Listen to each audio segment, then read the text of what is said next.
Auzubillahiminash-shaytanir-rajeem. Bismillahir-rahmanir-rahim. Dear viewers, dear students और dear admission seekers, आज हम battery problems and solution channel से आपको खुश आमदीद कहते हैं।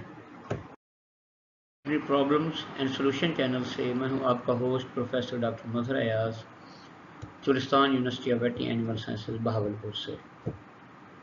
डियर व्यूअर्स, डियर स्टूडेंट्स, आज हम histomoniasis in poultry and turkey के बारे में डिस्कस करेंगे,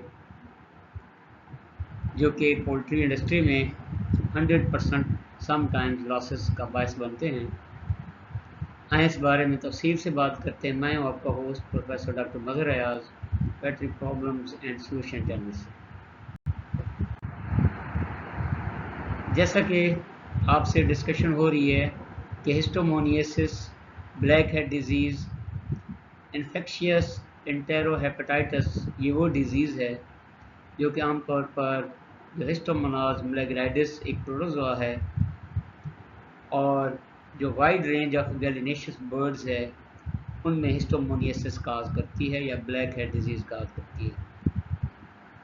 आमतौर पर जो चिकन हैं सब क्लिनिकल कैरियर्स हैं, लेकिन जो टर्कीज़ में इनकी मॉर्टेलिटी है 80 to 100% है, क्योंकि बाद जगहों पे टर्कीज़ और चिकन को इकट्ठे रखा जाता है। इसमें आमतौर पर जो मोटे मोटे क्लिनिकल साइंस हैं, that include dropping head and wings, prolong standings, closed eyes, ruffled feathers, emaciation, कमज़ोर हो जाते हैं, एंड सल्फर कलर्ड फिशेस। इसकी जो डायग्नोसिस है that is on pathognomonic ulceration of the ceca and necrotic lesions or bull's-eye in the liver. There are no any approved treatment or vaccines, but certain has been tried, जिनको हम आगे discuss करेंगे। इसमें अगर vectors की या carriers की बात की जाए इस डिजीज़ की ट्रांसमिशन के लिए, तो सबसे पहले नंबर पे है डायरेक्ट उसकी injection of the adult worms, जो कि सीकल वर्म है, इसका नाम हेटेरिकस गैलिनेरम है, या उसका जो एम्ब्रियोनेटेड एग है, अगर उसको बर्ड खा लें तो हेटेरिकस गैलिनेरम सिर्फ वही एक पैरासाइट है जो कि सीका में पाया जाता है, और वो इसका इंटरमीडिएट होस्ट है जो ब्लैक हेड डिजीज़ है। उसके अंदर जो पैरासाइट है हिस्टोमोनाज मेलेग्राइटिस, वो डिवीजन्स करता है और इसके अंदर यूनिकली अडॉप्टेड है, जिसमें इसकी हिस्टोमोनाज मेलेग्राइटिस की एक्टिविटी जो है वो इसके रिप्रोडक्टिव जो सिस्टम है जो इस वर्म का, उसके ऊपर ये इन्वेड करती है, और इसके जब एग खारिज होता है तो उसके अंदर वो एज ए कैरियर मौजूद होता है। सीकल वर्म्स के जो एग हैं वो एक्सट्रीमली रेजिस्टेंट हैं और 2 से 3 साल तक किसी भी इन्वायरमेंट में रह सकते हैं, और इसी वजह से जो बर्ड हैं अगर दोबारा उसी फार्म पे रखा जाए जहाँ पे ये डिजीज़ आई है तो इनको आउटब्रेक दोबारा हो सकती है। ट्रांसपोर्ट में इन्फेक्टेड जो सीकल वर्म्स के एग हैं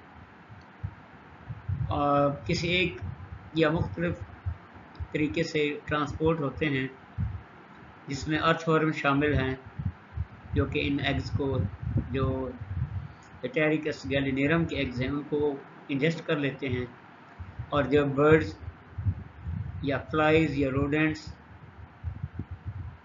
के साथ भी वो एक जगह से दूसरी जगह जा सकते हैं। और फिर इसके अलावा जो डार्कलिंग बीटल्स हैं वो भी इनको आगे फैलाने का बायस बन सकती हैं, जो कि पोटेंशियल के वेक्टर्स हैं। इक्विपमेंट जो कि पोल्ट्री फार्म्स में होते हैं वो भी आमतौर पर इसका कैरियर बन सकते हैं, और इसी तरीके से जो डायरेक्ट ट्रांसमिशन हैं कि कोलाइकल ड्रिंकिंग से हिस्टोमोनाज मैलाग्रेटिस जो है वो डायरेक्ट टर्कीज़ में फैल सकता है, जो कि ज़्यादा रैपिड होता है। इसके अलावा जो अर्थवर्म है ये एज ए पैराटेनिक ट्रांसपोर्ट होस्ट के तौर पे भी काम कर सकता है।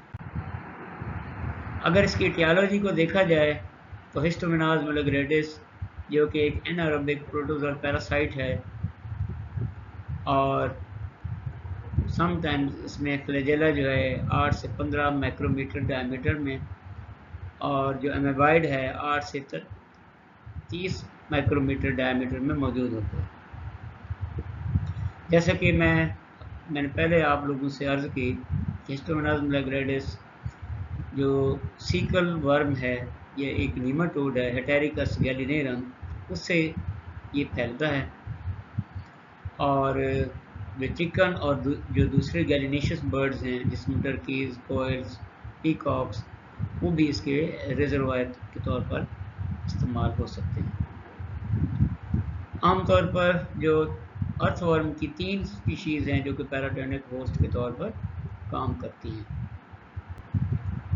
टर्कीज़ में ट्रांसमिशन डायरेक्ट कोलाइकल कॉन्टैक्ट से भी हो सकती है और या फ्रेश फीकल मटेरियल जो कि फ्लॉक में फैला होता है उसकी वजह से भी हो सकती है।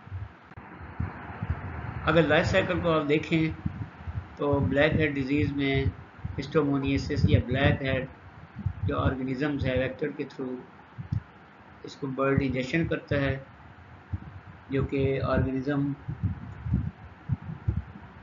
सीका में पहुंच जाता है और सीकल वाल की थिकनिंग और उसको डैमेज करता है और सीकल को उसको डेवलप करता है और वहाँ से ब्लड के थ्रू एंटर होके लिवर तक पहुँच जाता है और इसी वजह से लिवर के अंदर नेक्रोटिक लीजन्स जो हैं वो पाई जाती हैं और आखिर में बर्ड की डेथ हो जाती है।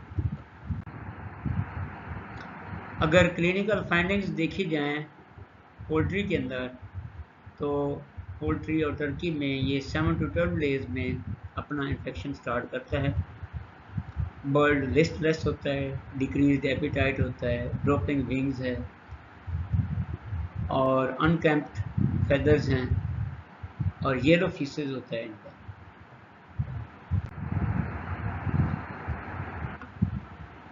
जब इनके क्लिनिकल साइंस और दूसरे अल्सर्स वगैरह को देखे जाते हैं तो लिवर के अंदर इसके साइंस हैं और सीका के अंदर इसके साइंस हैं जो कि आमतौर पर पोस्टमार्टम के ज़रिए इनको देखा जा सकता है। और लिवर के अंदर जो लार्ज अम्प्लिकेटेड लीजन्स हैं उनको आमतौर पर टारगेट या बोल्स आई कहा जाता है, ये इसकी टिपिकल हैं। और टर्कीज़ में लिवर के जो साइंस हैं वो 6 से 8 दिन के बाद स्टार्ट होने शुरू हो जाते हैं। लेकिन सिर्फ लिवर ही नहीं बल्कि और ऑर्गन्स भी इसमें शामिल हो सकते हैं, जिसमें लिवर का कलर टैन या ग्रीन हो सकता है। जो दूसरे ऑर्गन्स इसमें इन्वॉल्व हो सकते हैं उसमें किडनीज़ है, पर्सा फेब्रिशियस है, स्प्लीन है और पेनक्रियास शामिल है।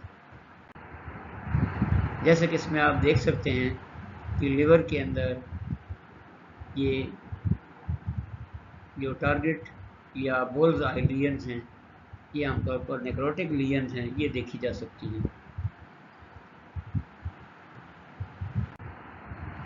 फिर अगर उनकी डिफरेंट जो एथोजेनेसिस है उसको देखा जाए तो पहले नंबर पे अनइन्फेक्टेड सीका है और लिवर है जो कि हेल्दी वन है। दूसरे नंबर पर इस डिज़ीज़ के अर्ली साइंस हैं। तीसरे नंबर पर मिड है और चौथे नंबर पर लेट इसके साइंस हैं और जो कि लीजन्स लिवर के अंदर भी देखे जा सकते हैं। चिकन के अंदर आप देख सकते हैं कि वो अपने सिम्टम जो है वो कैसे शो करता है पैरासाइट। सेम पीकॉक में भी पैरासाइट को देखा गया है और उसमें इस तरह के लीजन्स देखे गए हैं।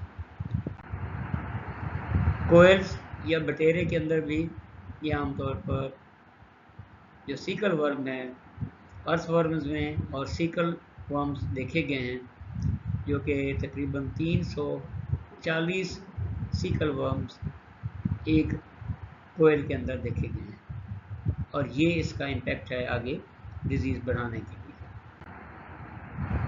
अगर इसके लाइफ साइकिल को क्लोजली हम स्टडी करें तो इसमें जो चिकन है वो कैरियर रोल प्ले कर रहा है, जबकि जो मैकेनिकल वेक्टर्स हैं, इसमें बीटलिंग,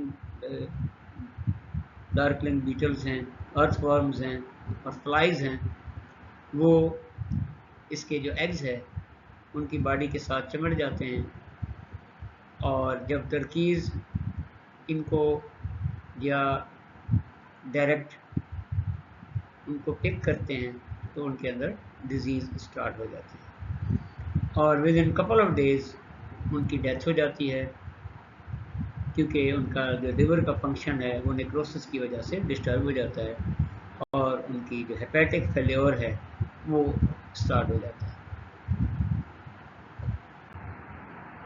सेम पैथोजेनेसिस में आप देख सकते हैं कि कैसे हिस्टोमोनाज मिलाग्रेडिस सीकल वर्म में सीका से वहाँ से लिवर तक पहुँचता है, और जो कि हेपेटिक पोर्टल ब्लड सिस्टम के थ्रू वहाँ पे पहुँचता है, और बाकी ऑर्गन्स को भी इन्फेक्ट कर सकता है। और स्पेशली आप देख सकते हैं इसमें जो टर्की का हेड है वो ब्लैक उसकी रंगत है। अगर उनकी डायग्नोसिस की जाए तो लैब में पीसीआर के थ्रू हो सकती है, माइक्रोस्कोपिक एग्जामिनेशन, लिवर की स्क्रैपिंग्स, और इसके अलावा हिस्टोलॉजिकल एग्जामिनेशन लिवर और सीका शामिल हैं। लिवर और सीका जो हैं ये पैथोनिमोनिक इसके साइंस हैं। हेमाटॉक्सिलिन एंड इयोसिन जो स्ट्रेन्स है सफिशिएंट उसके हिस्टोलॉजिकल एग्जामिनेशन के लिए का एविडेंस प्रोवाइड करती है। अगर हम इसकी प्रिवेंशन और ट्रीटमेंट की बात करें तो टर्की और जो दूसरे बर्ड्स हैं उनको दूसरे से अलहदा आप उनको रेयर करें, और टर्की की जो फैसिलिटी है वो बैरियर उससे आगे लगाएं। हेल्दी चिकन्स, गेम बर्ड्स या आमतौर पर सीकल वर्म्स या हेटेरिकस गैलिनेरम के कैरियर होते हैं, और ये टर्कीज़ को बीमारी आगे पहुंचा सकते हैं। हेटेरिकस गैलिनेरम के एग हैं वो आमतौर पर सॉइल से भी कंटेमिनेटेड हो सकते हैं, और वर्कर्स के थ्रू वो टर्कीज़ तक पहुंच सकते हैं, क्योंकि उनके अंदर हिस्टोमोनाज मिलाग्रेडिस बाज़ दफ़ा मौजूद होता है। आर्थ्रोपोड्स में फ्लाइज हैं, ये मैकेनिकल वेक्टर के तौर पर काम करती हैं, और सेम हेटेरिकस गैलिनेरम का जो ओवा है वो सॉइल में महीनों से लेकर सालों तक रह सकता है, और अगर उसी जगह पे उसी फॉर्म में जब आप इसको दोबारा आप रेयर करेंगे या टर्कीज़ को रखेंगे तो डिजीज़ होने के काफ़ी सारे इम्कान हैं। जो हिस्टोमोन्स हैं वो इन्वायरमेंट में अगर डायरेक्टली आ जाएं तो उनकी डेथ जल्दी हो जाती है, इसलिए वो आमतौर पर अपना लाइफ साइकिल उसमें कंप्लीट नहीं कर सकते।